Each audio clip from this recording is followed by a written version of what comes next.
فاتحہ۔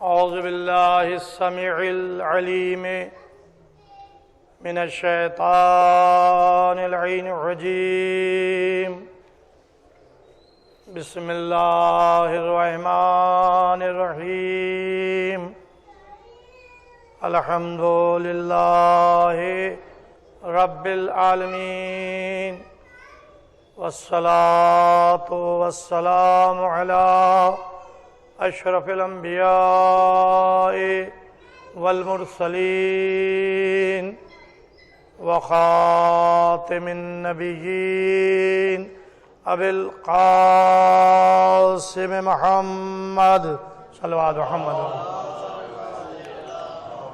وعلى اہل بیتہ الطیبین الطاہرین المعصومین، ولعنۃ اللہ علی اعدائہم اجمعین، اما بعد، فقد قال سبحانہ تبارک تعالی فی قرآن مجید والفرقان الحمید، وهو اصدق الصادقین، وقولہ الحق۔ بسم اللہ الرحمن الرحیم، قل ان کنتم تحبون اللہ فاتبعونی یحببکم اللہ ویغفر لکم ذنوبکم واللہ غفور رحیم۔ صلوات محمد۔ ارشاد الہی ہو رہا ہے، اے میرے رسول، آپ کہہ دیں ان لوگوں سے جو اللہ کی محبت کا دعویٰ کرتے ہیں کہ اگر تم واقعی میں سچے ہو اپنے دعوے میں کہ تم اللہ سے محبت کرتے ہو تو تم فاتبعونی، پس تم میرا اتباع کرو، یحببکم اللہ، اللہ بھی تمہیں دوست رکھے گا، تم سے محبت کرے گا، سے محبت ہی نہیں کرے گا، وَيَغْفِرْ لَكُمْ ذُنُوبَكُمْ، اور تمہارے گناہوں کو معاف کر دے گا، وَاللَّهُ غَفُورٌ رَحِيمٌ، بے شک اللہ معاف کرنے والا ہے اور رحم کرنے والا ہے۔ قرآن کلام الہی آسمانی کتابوں میں آخری کتاب، پیغمبر کی نبوت کا زندہ معجزہ۔ یہ قرآن کوئی معمولی کتاب نہیں ہے، یہ قرآن جتنے بھی صحیفے اور جتنے بھی کتابیں آدم سے لے کر خاتم تک اللہ کی طرف سے نازل ہوئیں، ان سب میں یہ آخری کتاب ہے، اور اس کتاب کو قیامت تک باقی رہنا ہے۔ اس سے پہلے جو کتابیں آئیں ان کے نام بھی قرآن میں آئے ہیں اور قرآن نے اس کی تصدیق کی ہے۔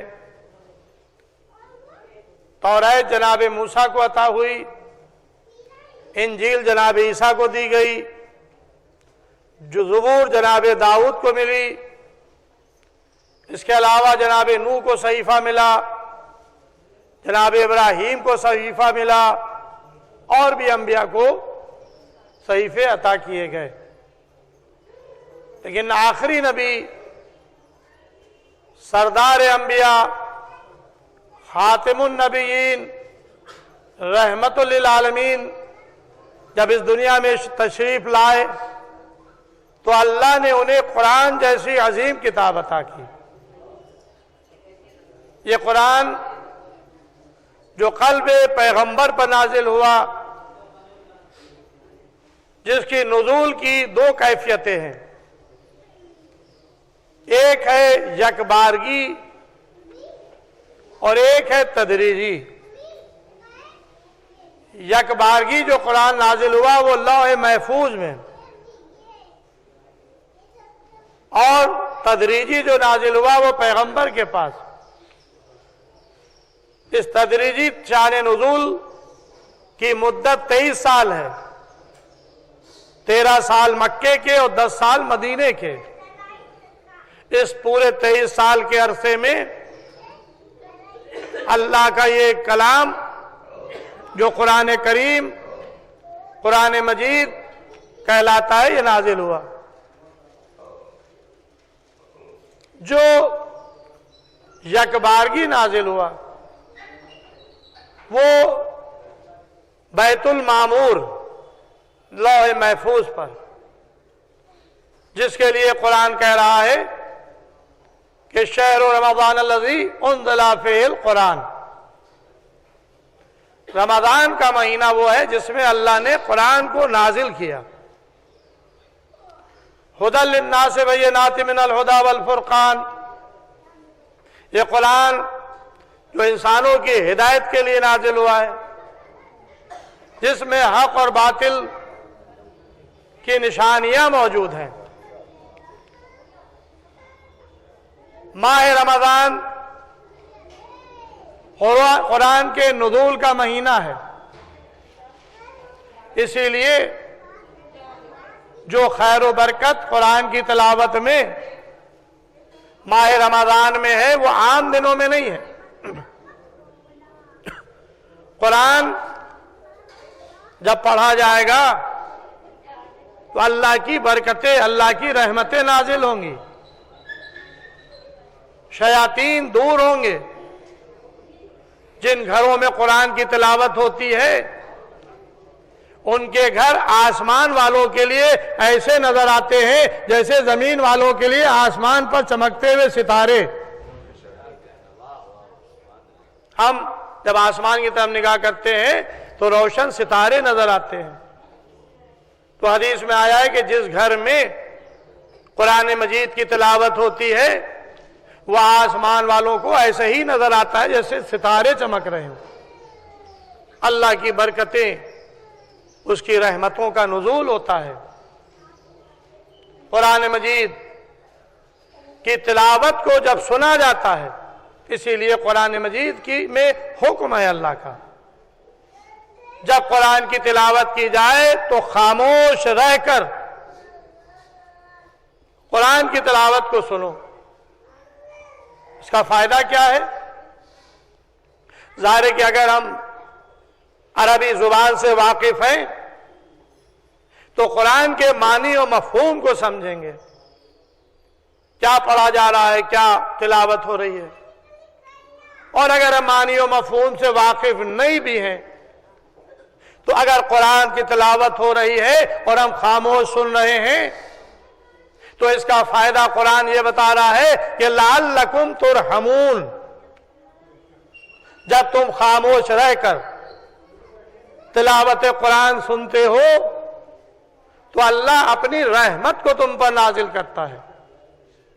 یہ ہے عظمت قرآن۔ تو قرآن پیغمبر پر نازل ہوا، اور پیغمبر پر جیسے جیسے قرآن نازل ہوتا جاتا تھا تدریجی پیغمبر اس کی تلاوت فرماتے جاتے تھے اور اپنے اصحاب کو حکم دیتے تھے کہ اس کو یاد کر لو اور تحریر کر لو۔ پیغمبر کی حیات طیبہ میں بعض اصحاب نے قرآن کو تحریر بھی کر لیا تھا، اور جو حافظے میں اچھے تھے انہیں زبانی قرآن حفظ بھی ہو گیا تھا، یاد ہو گیا تھا۔ اب ظاہر ہے کہ یہ کوئی بڑی بات نہیں ہے، اس لیے کہ عرب کے ماحول میں جہاں عربی بولی جاتی ہو جن کی زبان عربی ہو، اس معاشرے میں قرآن نازل ہو رہا ہے، اور ایسا قرآن جو معجزاتی کلام ہو، دنیا کے سامنے ایسی نظیر نہ ہو، تو انسان کو اور شوق پیدا ہوتا ہے، اسے حفظ کر لے، اسے یاد کر لے، اور جس کے پڑھنے میں ثواب بھی ہو، جس کے سننے میں ثواب ہو، جس کے دیکھنے میں ثواب ہو، تو اسے اور زیادہ حفظ کیا جائے گا اور تلاوت کیا جائے گا۔ اور ظاہر ہے کہ اس کی مثال ہمارے سامنے ہے کہ آج 1400 سال گزر چکے ہیں قرآن کو نازل ہوئے، آج دنیا میں کتنے حافظ قرآن ہیں؟ لاکھوں تعداد حافظ قرآن کی ہے، اور اگر نہ ہو تو یہ مسجدوں میں پورا پورا قرآن کیسے ختم ہو؟ یہ ماہ سیام میں جو تراویح ہوتی ہیں، اس میں قرآن ہی تو پڑھا جاتا ہے۔ کسی مسجد میں 10 دن میں قرآن ختم ہو رہا ہے، کسی میں 15 دن میں ختم ہو رہا ہے، کہیں مہینہ بھر میں ماہ سیام میں 3 قرآن ختم ہو رہے ہیں۔ اور قرآن جو ختم کر رہا ہے وہ نماز پڑھانے والا پیش نماز ہے، تو آپ پیش نماز دیکھ کر تو قرآن پڑھ نہیں رہا ہے، بلکہ حفظ کر کے قرآن پڑھ رہا ہے، اور جو حفظ قرآن کرتا ہے اسی کو حافظ قرآن کہتے ہیں۔ تو جو 1400 سال کے بعد پیغمبر پر نازل ہونے والی کتاب اللہ کے کلام کو آج کے دور میں یاد کر رہا ہے، اور پوری کتاب حفظ ہے، تو جس زمانے میں یہ قرآن نازل ہو رہا تھا، لوگ تو منتظر رہتے تھے کہ اب دیکھیں کون سا سورہ نازل ہوتا ہے، اب کون سی آیت نازل ہوتی ہے۔ شوق قرآن، بلکہ اگر تاریخ کا مطالعہ کریں تو شوق قرآن ہی نہیں بلکہ یہ معجزہ تھا قرآن کا کہ لوگ سن کر قرآن کی تلاوت کو دائرہ اسلام میں داخل ہو جاتے تھے۔ لہذا مشرکین کفار پیغمبر کے پاس لوگوں کو جانے سے منع کرتے تھے، ان کے پاس مت جانا، یہ تم پر جادو کر دیں گے۔ جادو نہیں کرتے تھے، قرآن کی تلاوت کرتے تھے، اور قرآن کو سن کر جو کلام الہی ہے، حق ہے، لوگ دائرہ اسلام میں داخل ہو جاتے تھے، کلمہ پڑھ لیتے تھے، ان کی زبان پر بے ساختہ لا الہ الا اللہ محمد رسول اللہ آتا تھا۔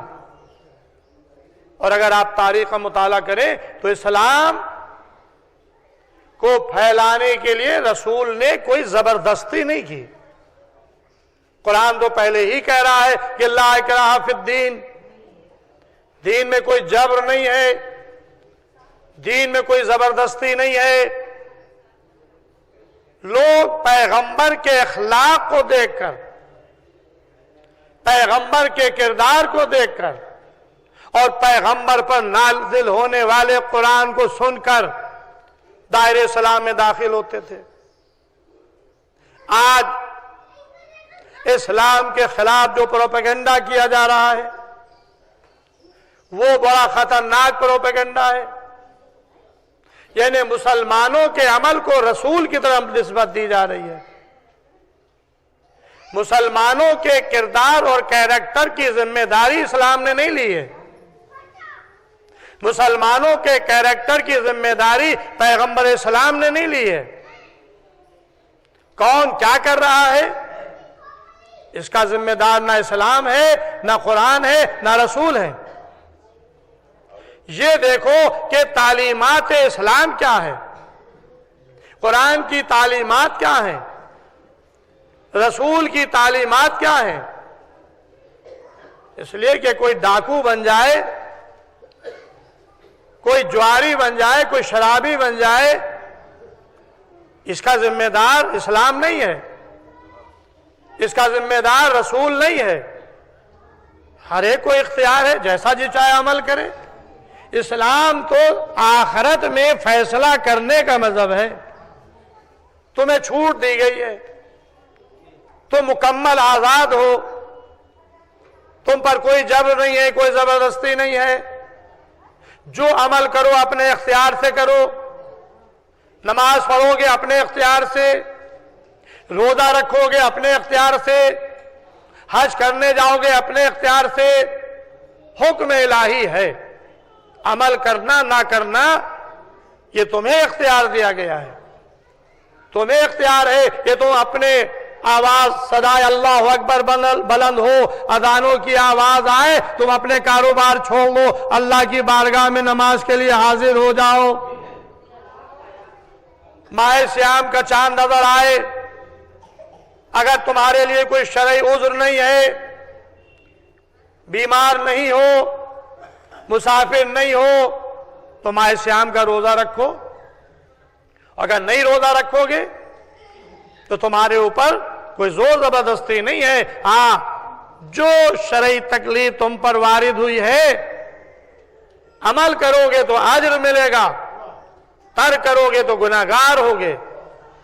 تو اسلام زور زبردستی کا مذہب نہیں ہے، اس لیے کہ اگر حیات پیغمبر کا مطالعہ کیا جائے 63 سال کی زندگی پیغمبر کی، جس میں 40 سال مائنس کر دیں آپ اعلان نبوت سے پہلے کے، آپ نے اعلان نہیں کیا کہ میں اللہ کا رسول ہوں، اللہ کا نبی ہوں، خاموش تبلیغ کرتے رہے، لیکن اپنا کردار، اپنے افعال و اعمال کو اتنا بلند کیا، اتنا بلند کیا کہ عرب کے رہنے والے کفار و مشرکین پیغمبر کو صادق اور امین کہتے ہوئے نظر آئے۔ یہ پیغمبر کے کردار کی بلندی تھی کہ لوگ پیغمبر کو صادق اور امین کے لقب سے نواز رہے تھے۔ نام محمد صلی اللہ علیہ وآلہ وسلم تھا، لیکن عرب والے آپ کو صادق اور امین کہہ کر پکارتے تھے۔ یہ امین جا رہا ہے، یہ صادق جا رہا ہے، کبھی زبان پر جھوٹ سنا ہی نہیں، کبھی کسی کی امانت میں خیانت پیغمبر نے کی نہیں۔ 40 سال کی عمر اعلان نبوت سے پہلے کی۔ اعلان نبوت پہلی وحی غار حرا میں آئی، جبرائیل امین اقرا بسم ربک الذی خلق، پڑھیے آپ اللہ کے نام سے جس نے خلق کیا ہے۔ قرآن کا پہلا سورہ، نزول قرآن کی ترتیب کے لحاظ سے سورہ اقرا، اب آغاز نزول قرآن شروع ہو گیا، پیغمبر نے تلاوت قرآن کرنا شروع کی، گھر میں آئے، جناب خدیجۃ الکبریٰ آپ کی شریک حیات نے آپ کو دیکھا اور آپ نے اپنی کیفیت کو بیان کیا، اپنے بھائی کے پاس گئیں جو آسمانی کتابوں کا عالم تھا، اس نے تصدیق کی کہ یہ اللہ کے نبی ہیں، ان پر اللہ کی طرف سے فرشتہ نازل ہوا۔ اب جناب خدیجہ اسلام کے دائرے میں، مولا کائنات اسلام کے دائرے میں، اب یہ تو پورا خانوادہ، اس کے لیے یہ کہنا کہ مسلمان ہو گئے غلط ہے، اس لیے کہ مسلمان وہ ہوتا ہے جو پہلے مشرک یا کافر ہو، کلمہ پڑھ کر مسلمان ہو۔ انہیں کلمہ پڑھ کر مسلمان ہونے کی ضرورت نہیں تھی، یہ پہلے ہی سے مسلمان تھے، اس لیے کہ یہ تھے ذریت ابراہیم اور اسماعیل میں، اور ذریت ابراہیم اور اسماعیل یہ پہلے ہی سے موحد تھی، توحید پرست تھی، اللہ کو مانتی تھی، خانہ کعبہ کو اللہ کا گھر سمجھتی تھی، آسمانی کتابوں کے قائل تھی، تو لہذا ان کے لیے کہنا کہ وہ کلمہ پڑھ کر مسلمان ہوئے، کلمہ پڑھ کے وہ مسلمان ہوئے جو پہلے مشرک تھے، پہلے بت پرستی کرتے تھے، ان کیا تو تصور ہی نہیں ہے شرک کا۔ تو یہ پیغمبر کی حیات 13 سال مکے میں، اعلان نبوت کے بعد 40 اور 13 53 سال، یعنی 63 سال میں 53 سال پیغمبر کی حیات کے نکل گئے۔ کیا کوئی تاریخ بتا سکتی ہے کہ پیغمبر کے ہاتھ میں تلوار آئی ہو، پیغمبر نے کسی کو قتل کیا ہو، پیغمبر نے کسی کو مارا ہو، پیغمبر نے کسی کا معاذ اللہ گھر لوٹا ہو؟ نہیں، پیغمبر امین تھے، پیغمبر اخلاق عظیم مرتبے پر فائز تھے۔ ہجرت کر کے مکے سے مدینے آ گئے، علی علیہ السلام کو اپنے بستر پر سلا دیا، کھچی ہوئی تلواروں کے سائے میں علی آرام کر رہے تھے۔ یا علی، میں مدینے ہجرت کر کے جا رہا ہوں، تم میرے بعد میری امانتوں کو واپس کر دینا جن کی امانتیں ہوں۔ ذرا سچ بتائیے، مکے کا کوئی مشرک یہ کہہ دے کہ محمد چلے گئے مدینے، ہماری امانتوں کو لے کر چلے گئے؟ کسی کی امانت اپنے ساتھ لے کر نہیں گئے، مکے میں چھوڑ کر گئے، علی کو اپنے بعد ان امانتوں کو بانٹنے والا بنا کر گئے۔ جس کی امانت ہے اسے واپس کر دینا، کوئی الزام پیغمبر کی ذات پہ نہیں لگایا جا سکتا۔ تو جو پیغمبر کے پاس رکھی ہوئی امانتوں کو واپس کر رہا ہو، وہ دوسروں پر حملہ کر کے کیا کرے گا؟ آج پیغمبر کے چہرے کو مسخ کیا جا رہا ہے۔ پیغمبر مدینے آ گئے، پہلی مسجد قباء جہاں پہ پیغمبر رکے تھے مدینے سے باہر، مسجد قباء بنی۔ پھر آپ مدینے میں داخل ہوئے، ابو ایوب انصاری کے گھر میں آپ نے قیام کیا۔ آپ کی اٹھنی وہاں پر چلتے چلتے رک گئی۔ آپ نے کہا جہاں پہ یہ رکے گی، ہر ایک خواہش مند تھا کہ محمد ہمارے گھر میں آئے، محمد ہمارے گھر میں آئے۔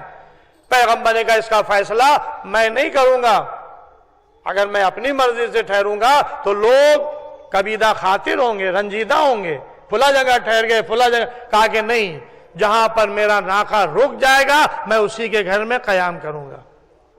ناقہ رسول ابو ایوب انصاری کے گھر کے پاس ٹھہرا، پیغمبر نے وہاں پر قیام کیا۔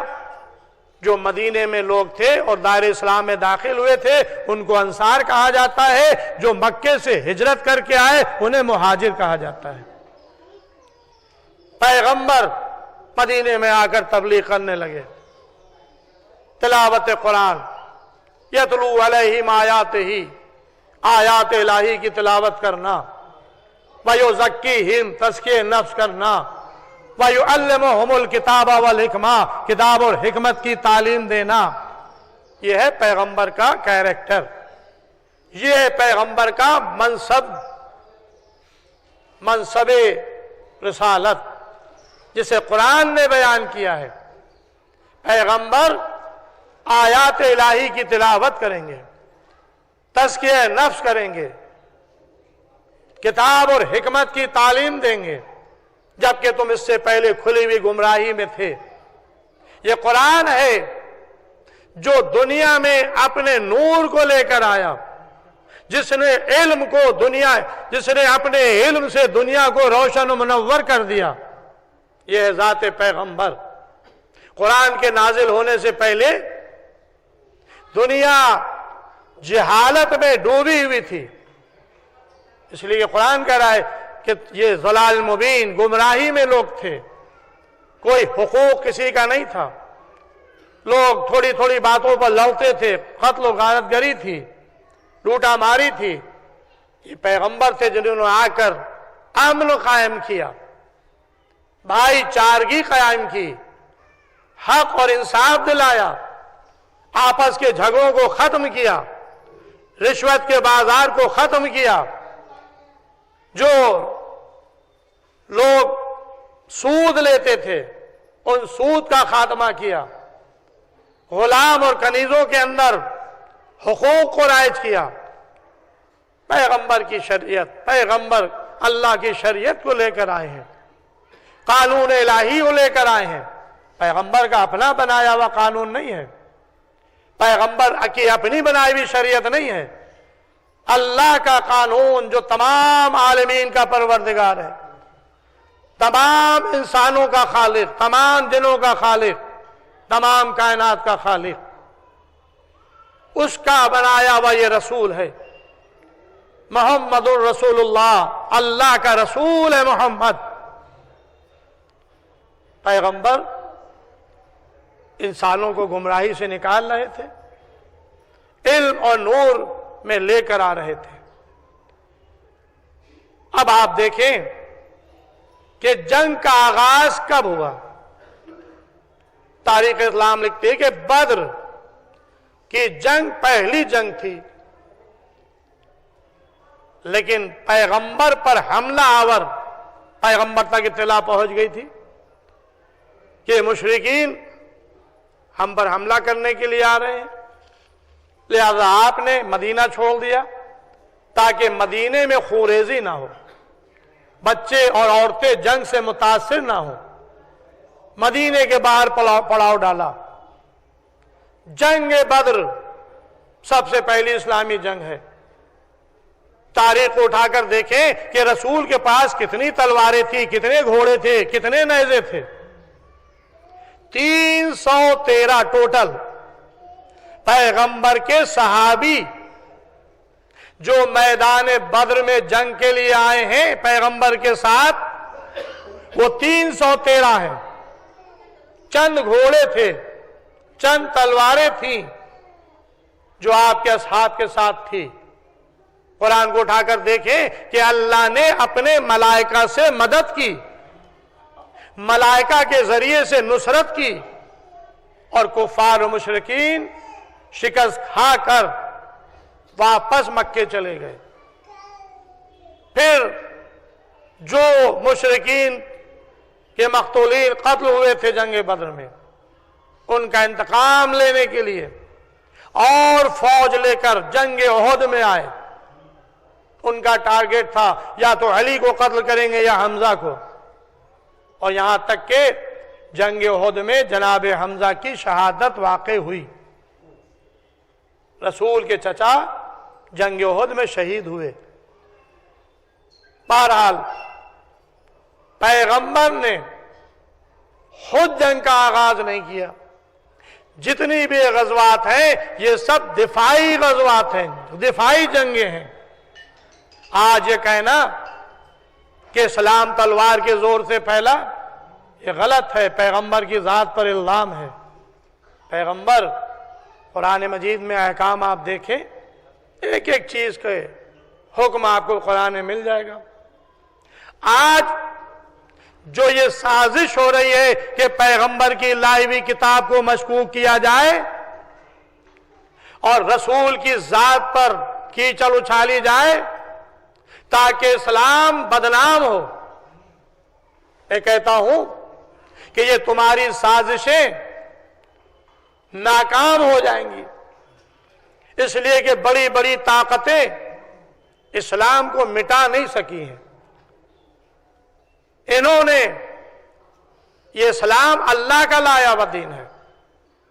آج دنیا انسانیت کے پاس کوئی ایسی عظیم کتاب نہیں ہے جیسی کتاب مسلمانوں کے ہاتھ میں ہے قرآن، جو پوری زندگی کا منشور، پوری زندگی کا قانون دیتی ہے، پیدا ہونے سے لے کے مرنے تک اور مرنے کے بعد تک۔ اگر کسی مذہب کے پاس کوئی کتاب ہو اور ایسا قانون ہو تو لائے وہ پیش کر دے، چاہے وہ کسی مذہب و ملت کا کیوں نہ ہو۔ میں عیسائیت کو بھی چیلنج کر رہا ہوں، یہودیت کو بھی، ہندوازم کو بھی، اور جتنے بھی مذاہب پائے جاتے ہیں دنیا میں، کوئی ایسا قانون لائے جیسا قانون اسلام کا ہے، جیسی کتاب اسلام کی ہے، نہیں پیش کر سکتا۔ اور قرآن یہ معجزہ ہے، قرآن کا جواب لا ہی نہیں سکتے، تمام انسان مل جائیں۔ میں اس منبر کے ذریعے سے ان لوگوں کو یہ میسج دینا چاہتا ہوں جو اسلام اور قرآن اور پیغمبر کی توہین میں ملوث ہیں۔ تم کہتے ہو کہ محمد صلی اللہ علیہ وسلم اللہ کے رسول نہیں،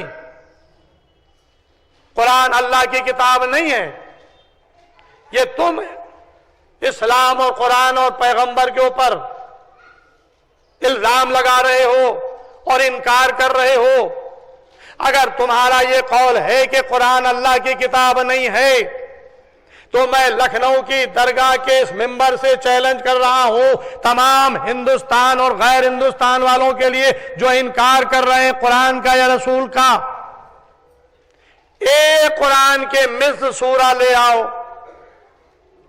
قرآن میں 114 سورے ہیں، سب سے بڑا سورہ سورہ بقرہ 286 آیتوں والا ہے، سب سے مختصر ترین چھوٹا سورہ سورہ کوثر ہے۔ اگر تم انکار کر رہے ہو اور یہ جرات کر رہے ہو کہ ہم قرآن کا انکار کریں، رسالت کا انکار کریں، تو انکار سے پہلے ایک سورے کا جواب لے آؤ۔ اگر جواب نہیں لا سکے تو تمہارا انکار قابل انکار نہیں رہے گا۔ وہ رسول ہے، رسول رہیں گے، وہ قرآن اللہ کی کتاب ہے، اللہ کی کتاب رہے گی، اللہ ہے، قیامت تک رہے گا، اس کو کوئی مٹا نہیں سکتا، وہ ہمیشہ سے ہے، ہمیشہ تک رہے گا۔